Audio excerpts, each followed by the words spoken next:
Doctor's report. It's more or less a health check of your house plumbing.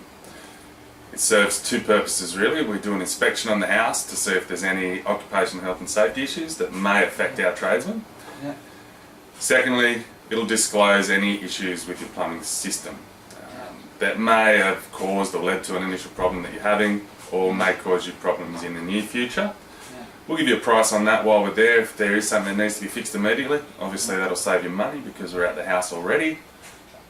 And then secondly, if there's things that may be coming up in the future that may need fixing, we'll be able to disclose that. And rather than having to call a tradesman reactively, it'll give you a proactive approach and buy you a bit more time.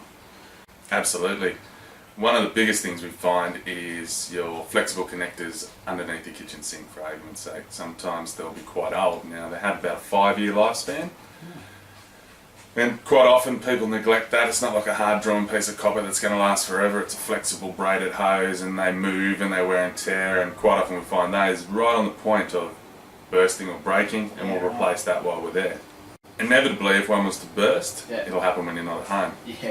And flood your house, flood your kitchen, flood everything. Now, we've had customers in the past that have had this happen to them, and it's cost them $50,000 in insurance claims. Now, obviously there's an excess. That excess may be $600 to $1,000. But for $50 while we're there, we can have it all sorted for you, rather than having to go through that stress and pain. And you know, the health check opens people's eyes to what's needed.